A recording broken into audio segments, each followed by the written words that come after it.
kali. Luar biasa, diulang 4 kali. Saya datang memenuhi panggilanmu. Innal hamda, sesungguhnya segala pujian, wan ni'mata, kenikmatan, laka, milikmu ya Allah, wal mulka, dan kekuasaan juga milikmu. Makanya ibu-ibu, semua nikmat yang Allah berikan kepada kita adalah milik Allah. Sepakat? Dari Allah dititipkan kepada kita. Wal mulka, begitupun kekuasaan. Makanya orang yang berkuasa nggak boleh sombong, nggak boleh zalim, karena kekuasaan itu dari Allah. Dan kita juga harus sadar yang tidak berkuasa, siapapun yang berkuasa sudah ditakdirkan oleh Allah. Sekarang presidennya Jokowi, udah takdir dari Allah, nggak usah ngebantah lagi, nanti kita ingkar sama Allah. 2024 nanti, kalau saya jadi presiden, udah takdir, ibu-ibu jangan demo ya Bu ya. Suparman curang misalnya, kami nggak terima Suparman jadi presiden, Suparman harus ngisi pengajian aja misalnya, umpama ya. Kalau sudah takdir nggak bisa ingkar kita, karena kalau orang paham betul kalimat talbiyah, tidak ada satupun raja di muka bumi ini yang berkuasa kecuali atas biqudratillah, kecuali atas takdir kehendak dari Allah Ta'ala. Itu yang kita harus paham. Nah, ditutup lagi dengan kalimat la syarikalak, tidak ada sekutu bagi Allah. Makanya berangkat haji umrah, jangan sekali-kali menyekutukan Allah. Jangan punya niat sampingan, ikhlas semata-mata karena Allah. Ini pesan pertama.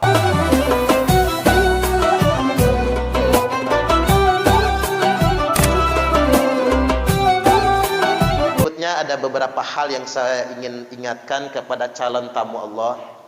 Begini Bapak Ibu, pertama, ikhlaskan niat. Coba kita perhatikan kalimat talbiyah ya. Labbaik Allahumma labbaik, labbaik la syarika laka labbaik. Kita talbiyah dulu sebentar ya, ibu-ibu yang ngejawab. Labbaik Allahumma labbaik, labbaik la syarika laka labbaik, innal hamda wan ni'mata laka wal mulk la syarika lak, labbaik Allahumma labbaik, labbaik la syarika laka labbaik, innal hamda wan ni'mata laka wal mulk la syarika lak, labbaik Allahumma labbaik, labbaik la syarika laka labbaik,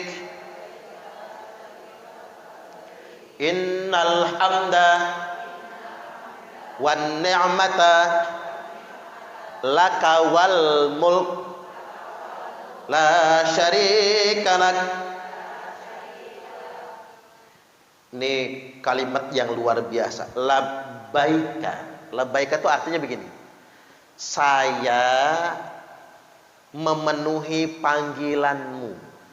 Allahumma ya Allah, labbaika 2 kali, saya datang memenuhi panggilanmu. Labbaika 3 kali, 3 kali, saya datang memenuhi panggilanmu.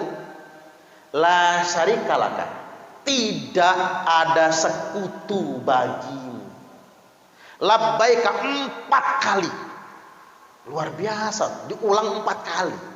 Saya datang memenuhi panggilanmu. Innal hamda, sesungguhnya segala pujian, wan ni'mata, kenikmatan, laka, milikmu ya Allah, wal mulka, dan kekuasaan juga milikmu. Makanya ibu-ibu, Semua nikmat yang Allah berikan kepada kita adalah milik Allah. Sepakat? Dari Allah dititipkan kepada kita. Wal mulka, begitupun kekuasaan. Makanya orang yang berkuasa nggak boleh sombong, nggak boleh zalim, karena kekuasaan itu dari Allah. Dan kita juga harus sadar yang tidak berkuasa, siapapun yang berkuasa sudah ditakdirkan oleh Allah. Sekarang presidennya Jokowi, udah takdir dari Allah, nggak usah ngebantah lagi, nanti kita ingkar sama Allah. 2024 nanti, kalau saya jadi presiden, udah takdir. Ibu-ibu jangan demo ya Bu ya. Suparman curang misalnya, kami nggak terima Suparman jadi presiden, Suparman harus ngisi pengajian aja misalnya, umpama ya. Kalau sudah takdir nggak bisa ingkar kita, karena kalau orang paham betul kalimat talbiyah, tidak ada satupun raja di muka bumi ini yang berkuasa kecuali atas biqudratillah, kecuali atas takdir kehendak dari Allah Ta'ala. Itu yang kita harus paham. Nah, ditutup lagi dengan kalimat la syarikalak, tidak ada sekutu bagi Allah. Makanya berangkat haji umrah jangan sekali-kali menyekutukan Allah. Jangan punya niat sampingan, ikhlas semata-mata karena Allah. Ini pesan pertama. Pesan yang kedua, nggak perlu terbebani. Ada ibu-ibu asam lambungnya kumat, jadi sudah marah ke jantung Bu, sudah sebesar-besar biji jagung kalau keringetan. Nah, berarti udah ganggu kerja jantung tuh, saking ketakutan. Kenapa Bu? Aduh Ustadz, umrah tinggal sehari lagi, boleh nggak dibatalkan? Ya angus duitnya kata saya. Kalau ngebatalkan masih jauh hari, paling potong berapa persen. Ini tinggal sehari, ya angus dong kata saya. Nggak bisa. Emang apa ibu nggak mau berangkat umroh? Waduh Ustadz, gimana mau berangkat umroh? Doanya nggak apal-apal.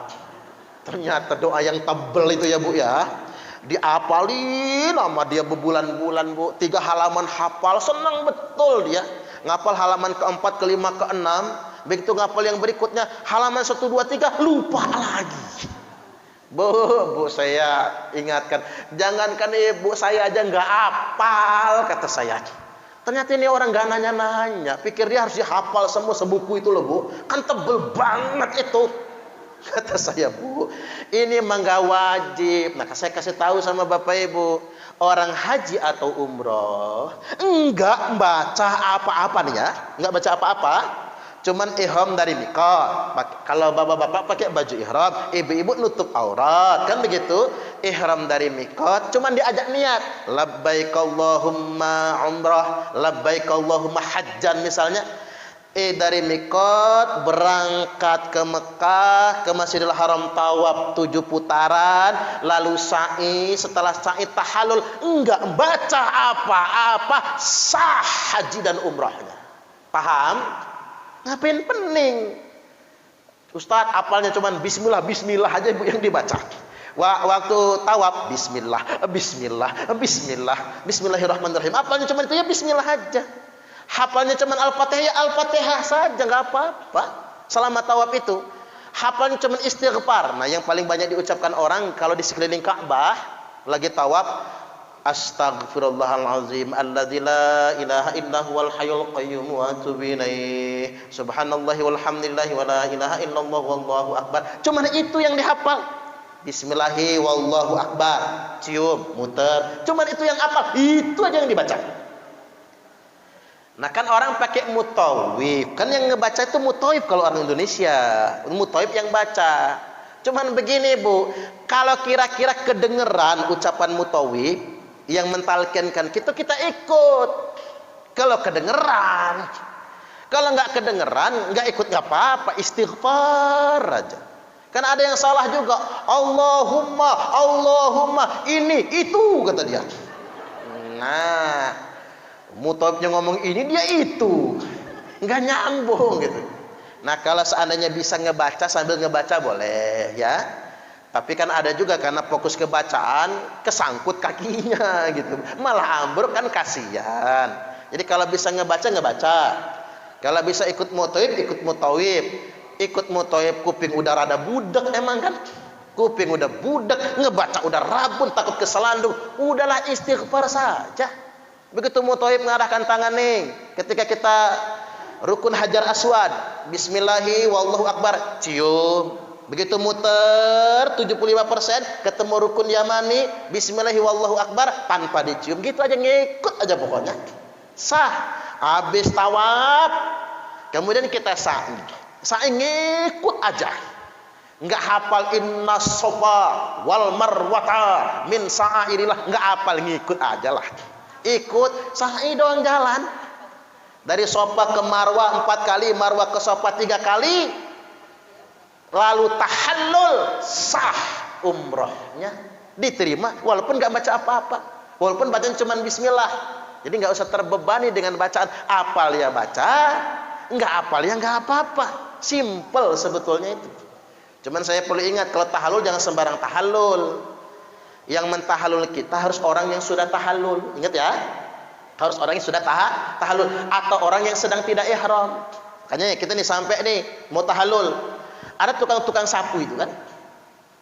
Kalau buat bapak-bapak, dia kan tidak ihram, dia boleh mentahallul kita, boleh. Karena dia tidak ihram. Atau orang yang memang sudah tahallul yang mentahallul kita. Cuman ibu-ibu jangan ke tukang sapu, dosa. Kan laki-laki tukang sapu itu kan, masa ibu tahallul gua nggak boleh. Kalau ibu-ibu yang mentahallulnya suaminya, kalau suaminya sudah tahallul, atau sesama perempuan yang sudah tahallul. Begitu ketentuannya. Jadi jangan sembarang tahallul, nanti kena dam. Walaupun tahallulnya salah ya, tidak batal umrohnya, tetap sah, cuman bayar dam. Nah, itu saja yang jadi persoalannya. Baik, kemudian yang berikutnya, yang ketiga yang perlu saya ingatkan terakhir ini ya. Ustadz, ada yang nggak jadi umrah takut banyak dosa.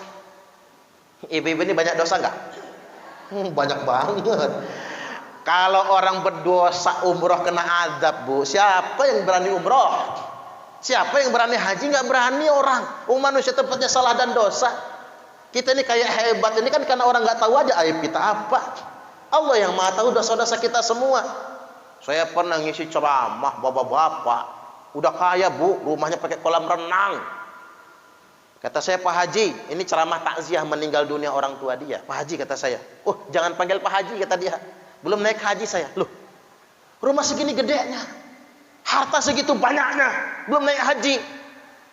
Istrinya langsung mendekat, Ustadz, nanti jangan dulu pulang ya. Setelah tamu takziah pulang semua Bu, dia ngomong, Ustadz, sadarkan sih suami saya ini. Loh emang apa, kata saya. Dia ini nggak mau naik haji, kata istrinya. Sedangkan saya sebagai istri Ustadz, kalau ngotot berangkat sendiri itu ada ganjalan di sini. Saya itu bertekad akan berangkat haji ya bareng suami, kata istrinya gitu. Ya sudah sih mama aja yang berangkat, kata suaminya. Ngapain harus sama papa? Enggak Pak, kata saya, Bapak nggak mau naik haji ngapa? Takut, kata dia. Takut Ustadz. Kata orang kalau naik haji itu hukum karma berlaku. Kalau pernah ngegampar orang digampar balik, kalau pernah ngejitak orang dijitak balik. Nah saya ini masa mudanya jahat betul Ustadz sama anak buah. Belum lagi kanjinya, kata dia. Sekarang sih nggak kanji lagi, udah tua, kata dia. Jadi udah kasar, galak, tukang nempeleng anak buah ya Bu, tambah kanji pula. Nah itu yang dia takut. Sudah, kata saya, Pak berangkat saja daftar. Enggak berani saya. Gara-gara kemarin juga sih, kata dia, ada kiai ceramah. Waktu Pak Soeharto presiden naik haji, pas lempar jumroh, batunya balik lagi, peletak, kena jidatnya dewe. Lempar lagi, peletak, kena jidatnya dewe. Lempar batu yang ketiga, yang balik bukan batu tadi, yang balik kertas gulungan. Begitu dibuka ada tulisannya, mohon maaf sesama setan jangan saling lempar. Allah.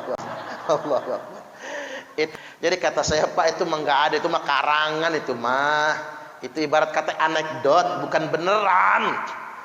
Bapak berangkat haji, saya yakinkan dia Bu, bener, daftar haji plus. Nggak lama pulang haji nyariin saya Bu, bukan nggak lama pulang haji, begitu pulang dijemput anaknya, langsung ngomong sama anak, ke tempat Parman dulu, kata dia, jangan ke rumah. Saya kaget Bu, siang-siang dibangunkan itu. Nggak jadi naik hajinya, kata saya. Ya udahlah berangkat, ini udah pulang, kata dia. Kok cepet amat? Oh saya lupa kalau haji plus ya Bu ya, 25 hari. Man mau nggak jadi anak saya? Maulah jadi anak orang kaya, kata saya. Maulah. Enggak, kata saya, Pak Haji, apa ceritanya ini? Nangis dia, Bu. Begitu turun pesawat, lagi ngantri pemeriksaan di Jeddah, kata dia, kakinya kehilangan tenaga. Ambruk, mati rasa. Enggak bisa bangun. Saya digendong nggak mau, dinaikin kursi roda, di kursi roda nggak mau. Saya nangis, Ustaz, kata dia. Saya dalam nangis itu saya nggak tahu doanya apa. Pokoknya ngomong begini, ya Allah, saya ini banyak dosa, banyak maksiat. Kalau Engkau ampuni dosa saya, terima saya sebagai tamumu di tanah suci. Tapi kalau nggak diampuni, ya Allah, matiin saya sekarang juga, kata dia. Malu saya kalau pulang dari tanah suci kok nggak bisa jalan. Memang sederhana begitu, Bu. Ajaib, Bu, bisa tegak berdiri berjalan, sempurna hajinya, nggak sakit sama sekali. Pulang haji, 2 tahun kemudian naik haji lagi, haji plus, ngebadalkan orang tuanya. Seminggu lagi pulang haji lagi, Jumatan di masjid, beliau wafat, meninggal dunia. Semasjid, Bu, orang nangis haru, saking terharunya. Dia dulu ahli maksiat, tapi matinya husnul khotimah. Di situ saya bisa ngambil pelajaran, ternyata tanah suci nggak nerima orang yang sok suci. Tanah suci nggak nerima orang yang sok kiai, tapi tanah suci menerima orang yang mau mengakui dosa-dosanya. Jadi jangan takut dengan dosa-dosa. Dosa itu sudah takdir dari Allah kok. Bukan takdir ya, sudah kodrat manusia, maksud saya. Kita berbuat dosa itu. Justru yang sok suci itu malah banyak betul kena ujian di sana. Ada kiai, Bu, kayak hebat sendiri. Wah, semua orang salah di mata dia. Bener dia dewek. Di Jeddah ketangkep dia. Gara apa? Bawa ekstra jos kebanyakan. Ditangkap ya. Disangkap stroke akhirnya di situ. Nah, kan? Coba ke beban pikiran. Artinya memang ada yang orang yang kita pandang adalah ahli maksiat, tapi Allah terima di tanah suci. Karena mau mengakui dosa-dosanya. Ada orang yang kayaknya suci, tapi karena dia takabur, Allah kasih ujian yang sangat berat di sana. Jadi demikian apa yang saya pesankan pada kesempatan kali ini. Mudah-mudahan Pak Tamrin, Pak Rusdi, dan ibu-ibu yang akan berangkat umroh, Allah berikan kemudahan dan kelancaran, sempurna umrohnya, mabrurah amaliyahnya. Dan buat yang belum kebagian undian umroh, mudah-mudahan dapat rezeki untuk undian tahun ini dan yang tahun-tahun akan datang. Demikian dari saya.